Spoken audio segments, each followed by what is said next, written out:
सोमवार व्रत की वह अद्भुत कथा जो सिर्फ संतान के कष्ट ही नहीं मिटाती बल्कि जीवन को पूरी तरह बदल देती है। क्या आप जानते हैं, एक स्त्री ने 12 सालों तक संतान की कामना की, हर सोमवार व्रत किया और हर आंसू उसके हृदय में दर्द की आग लगा देते थे। लेकिन फिर हुआ कुछ ऐसा जिसे ये जानकर हर माँ की आंखें भर आएंगी। आज हम आपको बताएंगे सोमवार व्रत की वह अद्भुत कथा जो सिर्फ संतान के कष्ट ही नहीं मिटाती बल्कि जीवन को पूरी तरह बदल देती है। ओम नमः शिवाय। कहा जाता है कि जब किसी स्त्री की गोद सूनी होती है तब उसका आंगन ही नहीं उसका हृदय भी वीरान हो जाता है। हंसती हुई दुनिया के बीच वह मुस्कुराती तो है पर हर मुस्कान के पीछे एक अनकहा दर्द छिपा होता है। ऐसी ही एक स्त्री थी जिसका नाम था अनुसुईया। देखने में साधारण पर भीतर से वह हर पल एक अदृश्य आग में जल रही थी। विवाह को 12 वर्ष बीत चुके थे। घर में धन धान्य की कमी नहीं थी। पति स्नेही था, सास ससुर भी अच्छे थे, पर एक कमी थी जिसने उसके जीवन को अधूरा बना दिया था, संतान का अभाव। हर सोमवार जब मंदिर की घंटियां बजती तब अनुसुईया के हृदय में एक टीस उठती। वह शिवलिंग के सामने खड़ी होकर भगवान शिव को देखती और सोचती, हे भोलेनाथ, सब कुछ दिया पर माँ बनने का सुख क्यों नहीं दिया। समाज की नजरें धीरे धीरे तीर बन गई थी। कोई सीधे कुछ नहीं कहता था पर हर त्योहार पर बच्चों की किलकारियों के बीच उसकी चुप्पी सब कुछ कह देती थी। सावन का महीना आता, हरियाली तीज पर महिलाएं झूला झूलती, गीत गाती और बच्चों की बातें करती और अनुसुईया एक कोने में बैठकर केवल मुस्कुराती रहती। रात को जब सब सो जाते तब वह तकिए को भिगो देती ताकि कोई उसके आंसू ना देख ले। कई वैद्य, कई पूजा पाठ, कई दान पुण्य किए पर गोद अब भी सूनी थी।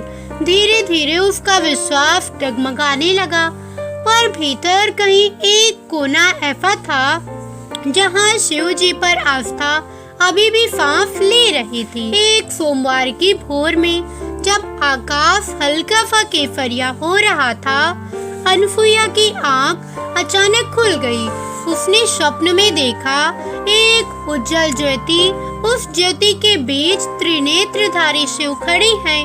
उन्होंने कुछ नहीं कहा, बस इतना संकेत दिया कि धैर्य रखो। नींद खुलते ही उसका हृदय तेजी से धड़क रहा था। वह समझ नहीं पाई कि यह स्वप्न था या कोई संकेत। उसी दिन वह मंदिर पहुंची। मंदिर के प्रांगण में एक वृद्ध स्त्री बैठी थी जिनकी आंखों में अजीब सी शांति थी। अनुसुईया को देखते ही उन्होंने कहा, बेटी, तुम्हारे चेहरे पर माँ बनने की पुकार लिखी है। अनुसुईया चौंक गई। बिना कुछ पूछे ही उसके आंसू बहने लगे। उस वृद्ध ने उसे अपने पास बैठाया और सोमवार व्रत की महिमा बतानी शुरू की। उन्होंने कहा कि यह व्रत केवल उपवास नहीं है, यह धैर्य, संयम और पूर्ण समर्पण की साधना है। जब एक स्त्री पूरे मन, वचन और कर्म से शिव को अपना दुख सौंप देती है तब महादेव उसे खाली हाथ नहीं लौटाते। उन्होंने सोमवार व्रत का विधान समझाया, कैसे सूर्योदय से पहले उठकर स्नान करना है, कैसे मन में छल न रखते हुए केवल संतान की नहीं बल्कि सद्बुद्धि वाली संतान की कामना करनी है, कैसे हर सोमवार शिवलिंग पर जल, दूध, बेलपत्र और अक्षत अर्पित करना है।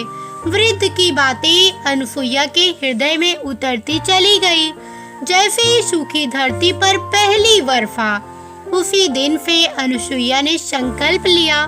पहला सोमवार था, व्रत का पहला कदम। सुबह स्नान करके उसने स्वच्छ वस्त्र पहने, घर में दीप जलाया और मन ही मन शिव का नाम जपती रही।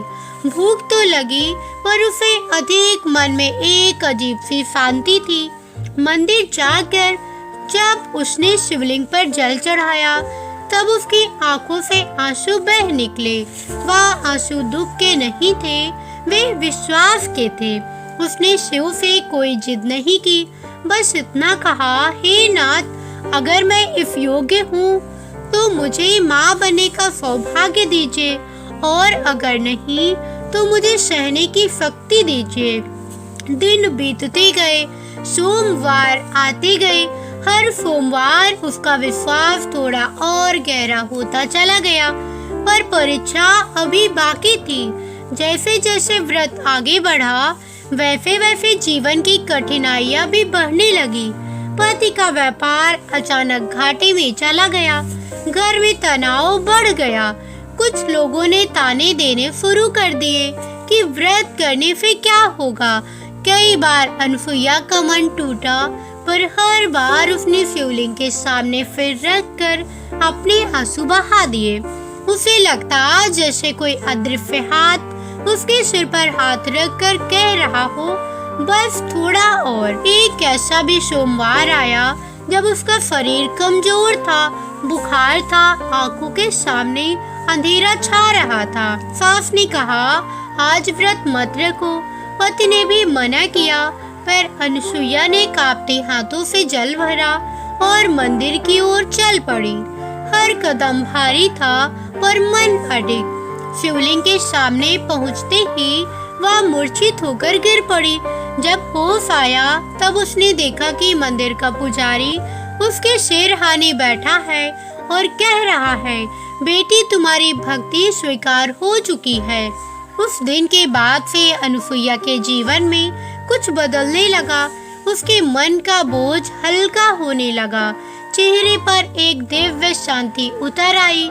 लोग वही थे, परिस्थितियां भी बहुत नहीं बदली, पर अब वह हर बात में शिव की इच्छा देखने लगी थी। व्रत के अंतिम सोमवार के दिन जब उसने आखिरी बार शिवलिंग पर बेलपत्र चढ़ाया, तब उसके मन में कोई मांग नहीं थी, केवल कृतज्ञता थी। उसी रात उसने स्वप्न में देखा, वही उज्जवल ज्योति, वही शिव, और इस बार उनके साथ पार्वती माता भी थी। माता ने उसके माथे पर हाथ रखा। कुछ महीने बाद जिस दिन अनसुईया को यह पता चला कि वह माँ बनने वाली है, उस दिन उसके आंसू फिर बहने लगे, पर इस बार वे आंसू पीड़ा के नहीं, शिव कृपा के थे। अनसुईया के जीवन में वह समय ऐसा था जब हर सुबह उसके लिए नई प्रार्थना लेकर आती और हर रात एक नई आशंका छोड़ जाती। गर्भ ठहरने का समाचार जितना सुखद था उतना ही भयभीत करने वाला भी, क्योंकि वर्षों की प्रतीक्षा के बाद मिला यह वरदान कहीं छिन ना जाए। यह डर उसके मन में हर पल जागता रहता। वह हर सोमवार पहले से अधिक श्रद्धा के साथ उठती, शरीर चाहे जितना थका हो, मन में एक अडिग संकल्प रहता। अब उसके व्रत में केवल माँ की कामना नहीं थी, बल्कि गर्भ में पल रहे उस जीवन की रक्षा की पुकार भी जुड़ गई थी। वह शिवलिंग पर जल चढ़ाते समय अपने दोनों हाथों से पेट को थाम लेती, जैसे अपने बच्चे को महादेव की छाया में सौंप रही हो। गांव और घर का वातावरण धीरे धीरे बदलने लगा। जिन लोगों की नजरों में पहले उपेक्षा थी, अब उनमें कौतूहल और कभी कभी ईर्ष्या भी दिखने लगी। कोई कहता, इतने साल बाद हुआ है, संभल कर रहना, तो कोई फुसफुसाता, देखो टिकेगा या नहीं। ये बातें अनसुईया के कानों में चुभती थी, पर वह उन्हें अपने हृदय में जगह नहीं देती। वह जान चुकी थी कि यह जीवन अब केवल उसका नहीं रहा, यह शिव की अमानत है। हर सोमवार को वह बेल पत्र पर चंदन लगाकर चढ़ाती और मन ही मन कहती, हे नाथ, जैसे आपने मुझे सहन शक्ति दी, वैसे ही इसे भी दीजिए। गर्भ के महीनों के साथ साथ उसकी परीक्षाएं भी बढ़ती गई। एक बार सीढ़ियों से उतरते समय उसका पैर फिसल गया। पूरा घर घबरा उठा। उसे बिस्तर पर लिटा दिया गया। वैद्य बुलाए गए, दवाइयाँ दी गई। उस रात अनसुईया ने आंखें बंद करके केवल शिव का नाम जपा। उसे लगा जैसे कोई कह रहा हो, डरो मत। सुबह होते होते उसकी हालत संभल गई। डॉक्टरों ने भी इसे एक चमत्कार कहा। अनसुईया समझ गई यह उसके व्रत और विश्वास का ही फल है। समय बीतता गया। सावन का महीना आया। चारों ओर हरियाली थी। शिवालयों में भीड़ थी। कावड़ियों के बोल गूंज रहे थे। अनसुईया का मन भी उन बोलों के साथ झूम उठता। वह हर हर महादेव कहकर मंदिर नहीं जा पाती थी, पर घर में ही शिवलिंग स्थापित कर उसने पूजा का क्रम जारी रखा। दिया जलता, धूप की सुगंध फैलती और वह आंखें मूंद कर अपने बच्चे से बातें करती। देखो, ये महादेव हैं, यह तुम्हारे रक्षक हैं। ऐसा लगता जैसे गर्भ में पल रहा शिशु भी उसकी बातों को सुन रहा हो। कुछ लोगों ने सलाह दी कि अब वह छोड़ देना चाहिए, शरीर को आराम देना चाहिए, पर अनसुईया ने व्रत को कभी बोझ नहीं माना। उसने नियमों में सरलता कर ली, पर श्रद्धा में कोई कमी नहीं आने दी। वह जानती थी कि सोमवार का व्रत अर्थ केवल भूखा रहना नहीं, बल्कि मन को शिव के चरणों में टिकाए रखना है। उसने क्रोध छोड़ दिया, ईर्ष्या से दूरी बना ली, हर जीव में शिव देखने का अभ्यास करने लगी। उसका स्वभाव पहले से अधिक शांत और करुणामय हो गया। नवा महीना आया। रातें लंबी लगने लगी। एक समय की रात उसे प्रसव पीड़ा शुरू हुई। घर में अफरा तफरी मच गई। बाहर अंधेरा था, वर्षा हो रही थी। अनसुईया ने दर्द के बीच भी शिव का नाम नहीं छोड़ा। हर श्वास के साथ ओम नमः शिवाय निकलता रहा। उसे लगा जैसे वही मंत्र उसे टूटने से बचा रहा हो। कई घंटों के बाद जब शिशु के रोने की आवाज गूंजी, तब पूरे घर जैसे शिवमय हो गया। वह क्षण अनसुईया के जीवन का सबसे पवित्र क्षण था। उसके आंसू तकिए पर नहीं गिरे, वे कृतज्ञता में शिव के चरणों में अर्पित हो गए। जब उसने पहली बार अपने बच्चे को देखा तो उसे ऐसा लगा मानो स्वयं महादेव ने अपने गोद से यह वरदान उसे सौंपा हो। बच्चे के चेहरे पर एक अजीब सी शांति थी। घर में खुशियाँ लौटी। आंगन में किलकारी गूंज उठी। जिन लोगों ने कभी ताने दिए थे वही अब बधाइयाँ देने आने लगे। अनसुईया सब सुनती रही, पर उसका सिर केवल एक ही दिशा में झुका था, शिव की ओर। संतान के जन्म के बाद भी उसने सोमवार का संपूर्ण स्मरण नहीं छोड़ा। अब वह अपने बच्चे के साथ शिव की पूजा करती। वह जानती थी कि केवल जन्म ही नहीं, उसका संस्कार भी उतना ही आवश्यक है। वह अपने बच्चे को सिखाती कि धैर्य क्या होता है, विश्वास क्या होता है और संकट में किसका नाम लेना चाहिए। वर्षों बाद जब वह बच्चा बड़ा हुआ, तब उसमें वही करुणा, वही स्थिरता दिखाई दी जो उसकी माँ ने उसमें वही करुणा, वही स्थिरता दिखाई दी जो उसकी माँ ने शिव भक्ति से पाई थी।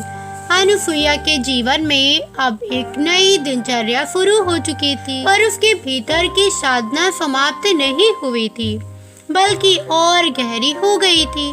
वह जानती थी कि संतान का जन्म अंत नहीं, बल्कि एक नई जिम्मेदारी की शुरुआत है।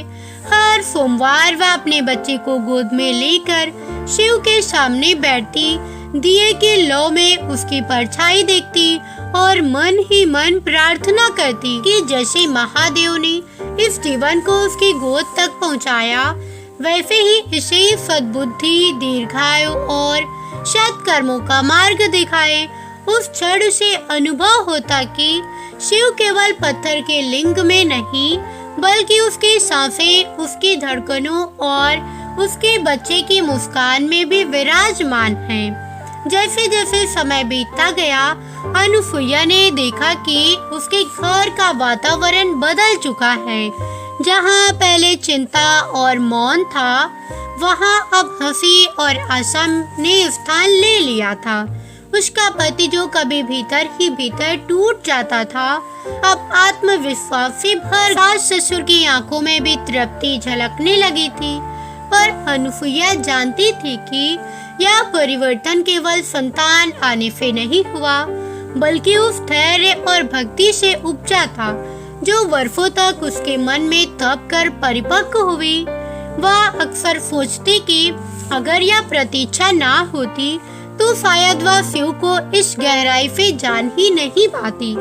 एक दिन गांव की वही वृद्ध जिसने उसे पहली बार सोमवार व्रत का मार्ग दिखाया था, फिर से उसके घर आई। वृद्ध ने बच्चे को गोद में लिया, उसकी आंखों में देखा और मुस्कुराकर कहा कि यह शिशु केवल माँ बाप का नहीं, बल्कि ईश्वर की कृपा का प्रतीक है। अनुसुईया ने उसके चरण छुए और आंखों में आंसू भर कर धन्यवाद दिया। वृद्ध ने कहा कि संतान का कष्ट केवल बाहरी नहीं होता, कभी कभी वह हमारे भीतर की अधीरता और अविश्वास का भी परिणाम होता है। जब मन स्थिर होता है, तभी जीवन में स्थायित्व आता है। ये शब्द अनुसुईया के हृदय में गहराई तक उतर गए।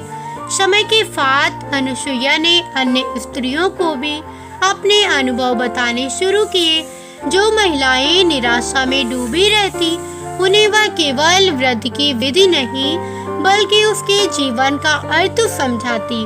वह कहती कि सोमवार व्रत शिव को प्रसन्न करने का उपाय भर नहीं, बल्कि स्वयं को बदलने की परिक्रमा है। जब हम क्रोध, ईर्ष्या और तुलना छोड़ देती हैं, तब हमारे भीतर एक नई ऊर्जा जन्म लेती है। कई स्त्रियों ने उसके मार्ग पर चलकर अपने जीवन में शांति पाई। किसी को संतान सुख मिला, किसी को मानसिक बल मिला। बच्चा धीरे धीरे बड़ा होने लगा। उसकी पहली हंसी, पहला कदम, पहला शब्द, हर क्षण में अनुसुईया को शिव की कृपा का अनुभव होता। वह अपने बच्चे को सुलाते समय भी उसे शिव की कहानियां सुनाती, ताकि उसकी आत्मा बचपन से ही उस शांति से जुड़ी रहे। उसे लगता कि जिस तरह उसने वर्षों का शिव का नाम जपा, उसी तरह यह नाम उसके बच्चे के जीवन में भी रक्षा कवच बनकर रहेगा।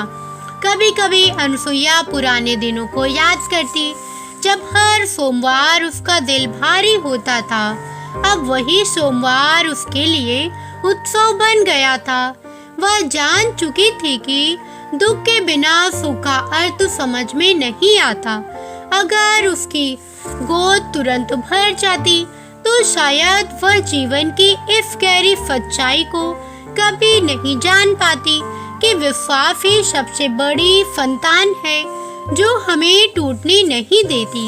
यह कथा केवल चमत्कारों की नहीं, बल्कि परिवर्तन की है।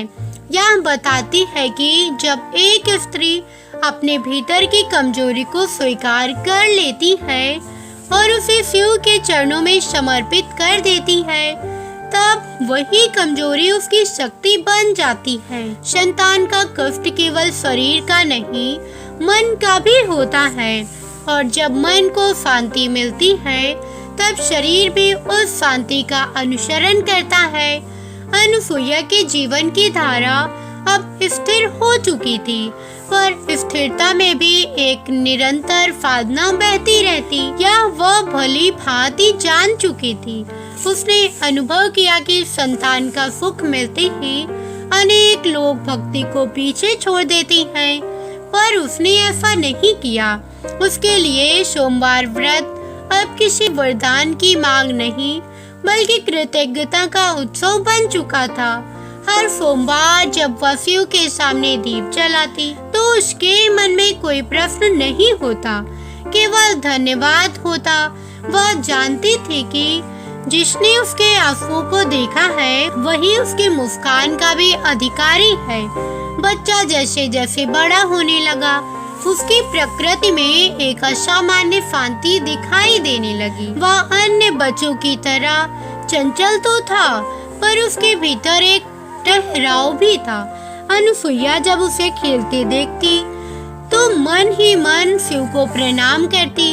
उसे लगता कि यह वही स्थिरता है जो वर्षों की साधना से उसके भीतर आई थी और अब उसकी संतान में प्रवाहित हो रही है। वह समझ गई थी कि संतान केवल शरीर से नहीं, संस्कारों से भी जन्म लेती है। एक बार गांव में भयंकर महामारी फैली, कई घरों में भय और शोक छा गया। अनुसुईया का मन भी कांप उठा, पर उसने डर को अपने ऊपर हावी होने नहीं दिया। वह अपने बच्चे को गोद में लेकर शिव का स्मरण करती और पूरे गांव के लिए प्रार्थना करती। आश्चर्य की बात यह थी कि उसका बच्चा पूरी तरह सुरक्षित रहा। लोगों ने फिर संयोग कहा, पर अनुसुईया जानती थी कि यह उसी विश्वास का फल जो उसने वर्षों तक अपने हृदय में संजोया था। संकट के समय उसका धैर्य ही उसकी सबसे बड़ी ढाल बन गया। धीरे धीरे लोग उसके घर आने लगे, अपनी व्यथा सुनाने लगे। कोई संतानहीन था, कोई संतान होते हुए भी मानसिक शांति से वंचित था। अनुसुईया सबकी बात ध्यान से सुनती और फिर बस इतना कहती कि शिव से सौदा मत करो, स्वयं को उनके हवाले कर दो। वह बताती कि व्रत का अर्थ यह नहीं कि ईश्वर को बाध्य किया जाए, बल्कि स्वयं को बदलने का साहस किया जाए। कई लोगों के चेहरे पर उसकी बातें सुनकर पहली बार आशा की किरण दिखाई देती। समय ने अनुसुईया को यह सिखाया कि संतान का कष्ट केवल एक परीक्षा होता है, अंतिम सत्य नहीं। जीवन में जो खालीपन होता है वह हमें भीतर झांकने का अवसर देता है। अगर उस खालीपन को शिकायतों से भर दिया जाए तो पीड़ा बढ़ती है, पर अगर उसे विश्वास से भर दिया जाए तो वही खालीपन सृजन का कारण बन जाता है। अनुसुईया के जीवन में यही हुआ था। एक सोमवार की संध्या जब उसका बच्चा उसके पास बैठा था, उसने मासूमियत से पूछा, माँ, आप हर सोमवार दीप क्यों जलाती हैं? अनुसुईया ने उसे सीने से लगाया और कहा, क्योंकि इसी दीप की रोशनी में मुझे तुम्हारा रास्ता दिखाई दिया था। उस क्षण उसकी आंखें नम हो गई, पर होठों पर संतोष की मुस्कान थी। उसने महसूस किया कि उसकी पूरी यात्रा, उसका हर आंसू, हर व्रत, हर प्रतीक्षा और परीक्षा सब एक क्षण के लिए ही थे। यह कथा हमें यह स्मरण कराती है कि संतान का कष्ट केवल कितना भी गहरा क्यों ना हो, वह स्थायी नहीं होता।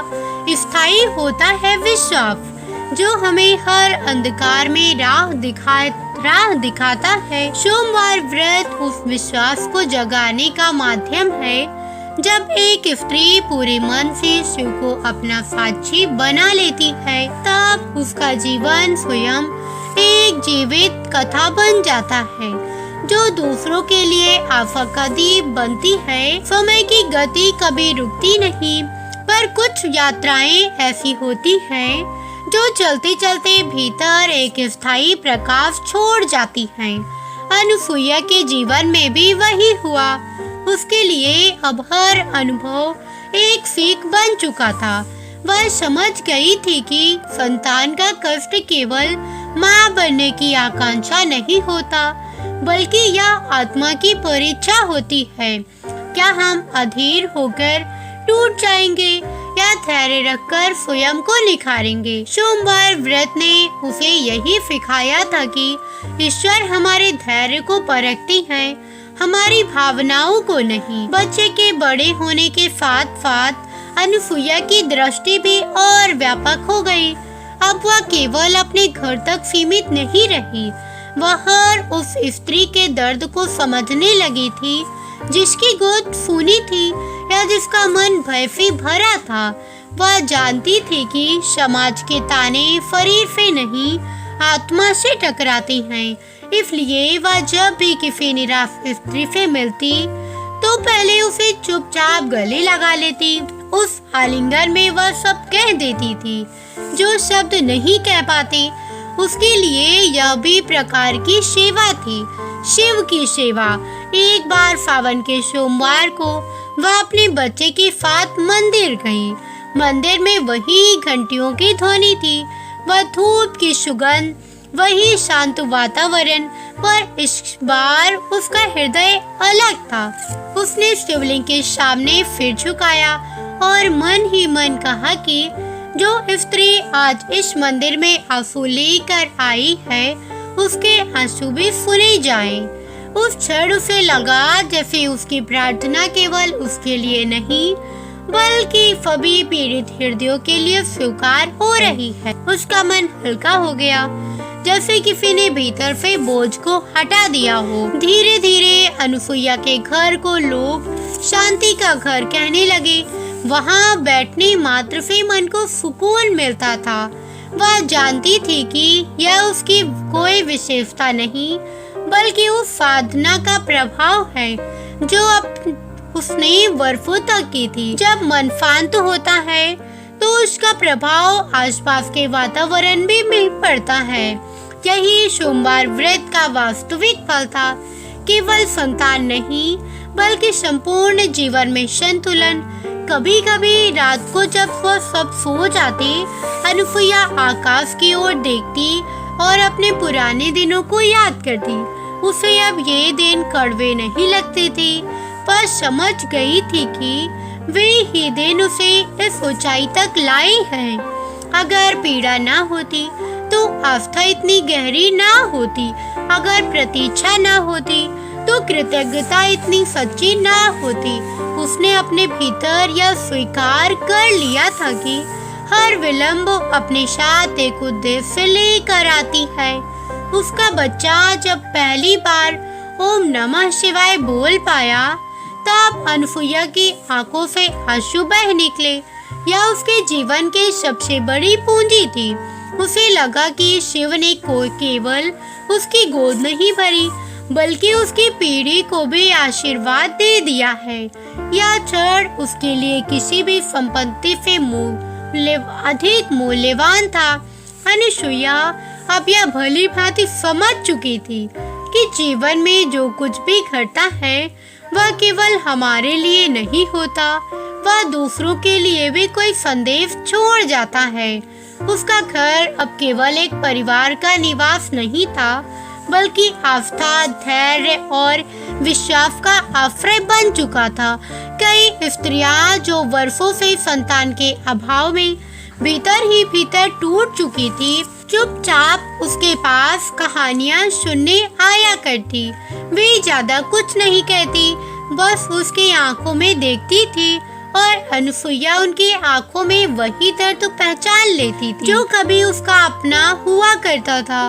वह उन्हें यह नहीं कहती थी कि निश्चित रूप से संतान मिलेगी, क्योंकि उसने सीख लिया था कि ईश्वर के आदेश को नहीं दिए जा सकते। वह उन्हें यह नहीं कहती थी कि निश्चित रूप से संतान मिलेगी, क्योंकि उसने सीख लिया था कि ईश्वर को आदेश नहीं दिए जाते।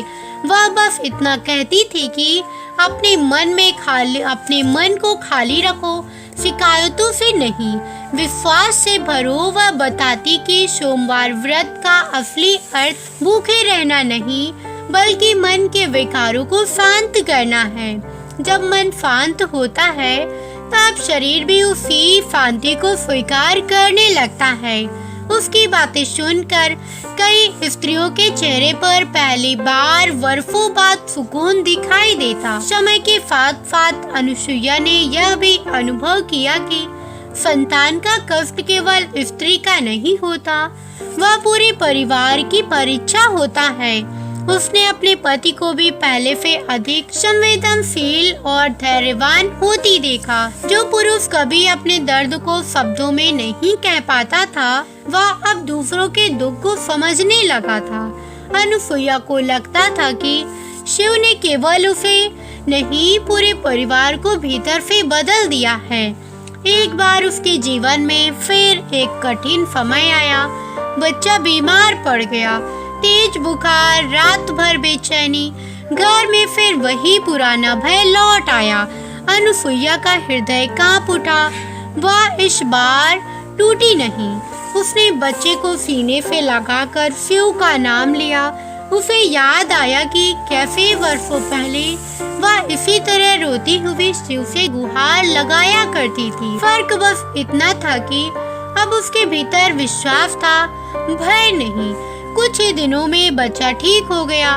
उस अनुभव ने अनुसुईया को और भी दृढ़ बना दिया। वह समझ गई कि सोमवार व्रत केवल संतान प्राप्ति तक सीमित नहीं है, बल्कि संतान की रक्षा, संस्कार और जीवन की हर परीक्षा में स्थिर रहने की शक्ति देता। शिव भक्ति ने उसे यह सिखाया था कि जीवन में संकट आते रहेंगे, पर अगर मन अडिग है तो कोई भी संकट हमें तोड़ नहीं सकता।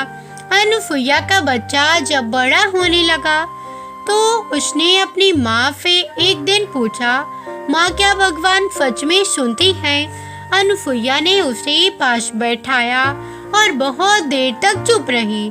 फिर उसने कहा, भगवान हमारे शब्द नहीं, हमारा मन सुनती हैं। यह उत्तर किसी ग्रंथ से नहीं, उसके जीवन से निकला था। उस क्षण उसे लगा कि उसकी सारी साधना सफल हो गई है। धीरे धीरे अनुसुईया के जीवन की कथा गांव-गांव फैलने लगी।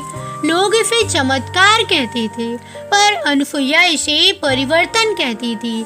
उसके लिए यह कथा इस बात का प्रमाण थी कि जब मनुष्य अपने अहंकार, अधीरता और निराशा को त्याग देता है, तब ईश्वर के लिए मार्ग अपने आप खुल जाता है। सोमवार व्रत उस मार्ग पर चलने का एक साधन मात्र था।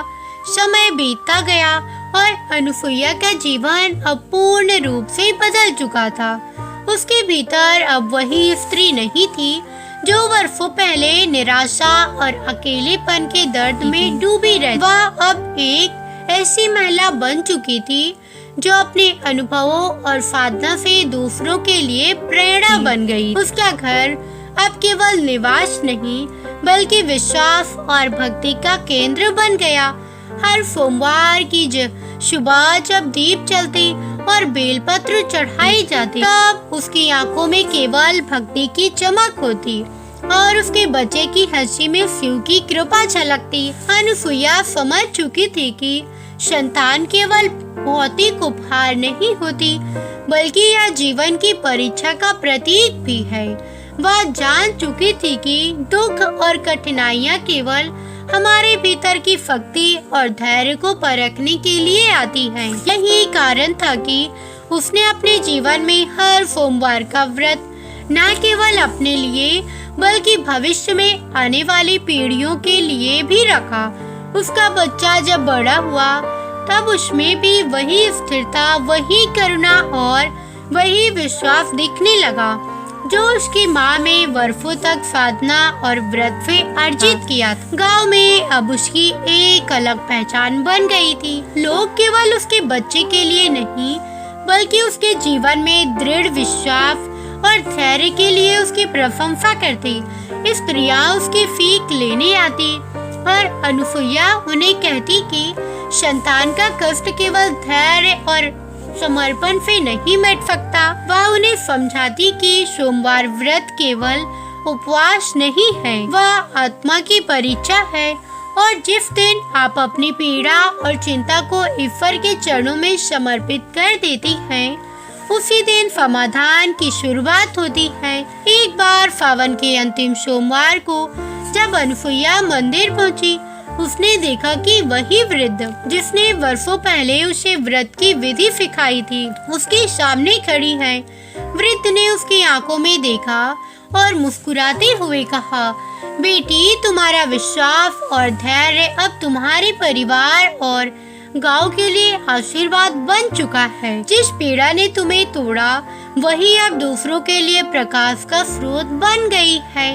अनुसुईया की आंखों में आंसू फिर से आ गए, पर इस बार वे केवल संतोष और कृतज्ञता के नहीं थे, अनुसुईया ने अपने भीतर महसूस किया कि संतान का जन्म केवल शरीर का नहीं बल्कि आत्मा और मन की भी सुरक्षा का संदेश है। उसने अपने बच्चे को हमेशा यही सिखाया कि विश्वास, धैर्य और भक्ति ही जीवन की सबसे बड़ी शक्ति है। उसकी कथा आज भी गांव की प्रत्येक स्त्री के दिल में एक दीप की तरह जलती रहती है, जो यह याद दिलाती है कि संकट चाहे कितना भी बड़ा क्यों ना हो, ईश्वर की कृपा और संकल्प की शक्ति से हर अंधकार दूर किया जा सकता है।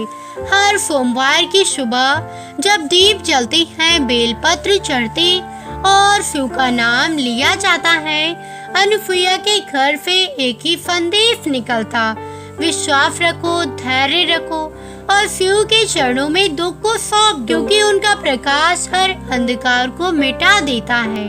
ओम नमः शिवाय। समय बीतता गया और अनुसुईया ने हर कठिनाई को अपने भीतर की शक्ति और शिव भक्ति के माध्यम से पार किया। उसका घर अब केवल उसका नहीं बल्कि विश्वास और धैर्य का प्रतीक बन चुका था।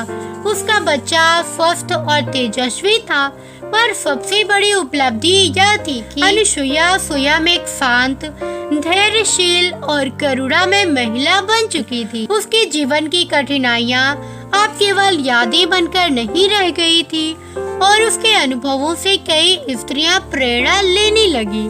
अनुसुईया समझ चुकी थी कि संतान का कष्ट केवल भौतिक रूप में नहीं बल्कि मन और आत्मा की परीक्षा भी होता है। जो स्त्री अपने मन को धैर्य और भक्ति से संभाल लेती है, वही कठिन परिस्थितियों में भी स्थिर रहती है। सोमवार व्रत का असली फल केवल संतान नहीं बल्कि आत्मा में स्थिरता, परिवार में शांति और जीवन में संतुलन लाना है। उसने अपनी सीखों को दूसरों के साथ बांटना शुरू किया। जिन स्त्रियों ने वर्षों तक निराशा का सामना किया था, वे अनुसुईया से मिलकर सोमवार व्रत के महत्व, धैर्य और विश्वास की शक्ति को समझने लगी। एक दिन गांव में सावन के अंतिम सोमवार को अनुसुईया मंदिर पहुंची। मंदिर में घंटियों की मधुर ध्वनि, धूप की सुगंध और भक्तों की भक्ति से वातावरण पवित्र हो गया। उसने देखा कि वही वृद्ध जिसने उसे वर्षों पहले व्रत का मार्ग दिखाया था, उसके सामने खड़ी है। वृद्ध ने उसकी आंखों में देखा और मुस्कुराते हुए कहा, बेटी, तुम्हारा धैर्य और विश्वास अब केवल तुम्हारे लिए नहीं बल्कि गांव और परिवार के लिए आशीर्वाद बन चुका है। जिस पीड़ा ने तुम्हें तोड़ा, वही अब दूसरों के लिए प्रकाश बन गई है। अनुसुईया की आंखों में आंसू भर आए, पर यह आंसू पीड़ा के नहीं थे बल्कि संतोष और कृतज्ञता के थे। उसने महसूस किया कि जीवन में आने वाला हर संकट, हर कठिनाई, हर प्रतीक्षा केवल हमारी आत्मा को मजबूत करने के लिए होता है। उसने अपने बच्चे को गोद में लिया और कहा, देखो, यह शिव की कृपा है। उन्होंने हमें केवल संतान नहीं दी बल्कि यह भी सिखाया कि विश्वास और धैर्य से हर कठिनाई पार की जा सकती। अब अनुसुईया हर सोमवार दीप जलाती, बेलपत्र चढ़ाती और शिव का स्मरण करती। उसकी घर अब एक ऐसा स्थान बन गया था जहां आस्था, भक्ति और विश्वास का प्रकाश हर ओर दिल को छूता रहे। कई महिलाएं उसकी कथा सुनकर प्रेरित हुई और अपने जीवन में धैर्य और भक्ति को अपनाने लगी। अनुसुईया ने समझ लिया कि व्रत का असली महत्व केवल संतान प्राप्ति नहीं बल्कि जीवन को शिव के चरणों में समर्पित करना है और अपनी मानसिक शक्ति को मजबूत करना है। जब उसका बच्चा बड़ा हुआ, उसने अपनी माँ से पूछा, माँ, क्या भगवान सच में सुनती हैं? अनुसुईया ने उसे पास बैठाया और बहुत देर तक चुप रही। फिर उसने कहा, भगवान हमारे शब्द नहीं, हमारे मन और भावनाओं को सुनती हैं। हमारा मन सच्चा है, निष्ठावान होता है, वही दिन हमारे जीवन में चमत्कार लेकर आता है। उस क्षण बच्चा भी समझ गया कि सब विश्वास ही जीवन की सबसे बड़ी शक्ति है।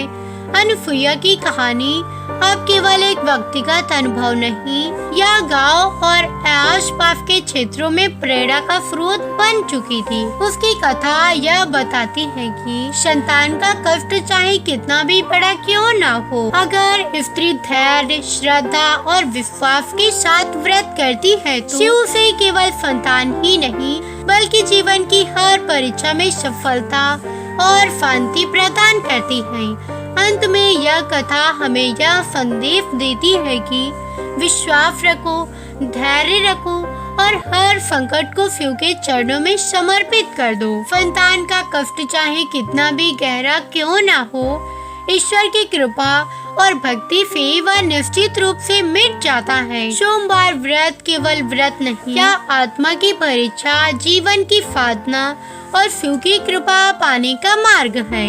यह थी संपूर्ण सोमवार व्रत की चमत्कारिक और दिव्य कथा। कैसी लगी कमेंट करके जरूर बताइएगा। साथ ही वीडियो को लाइक, चैनल को सब्सक्राइब अवश्य करिएगा। जय बजरंगबली, राम राम।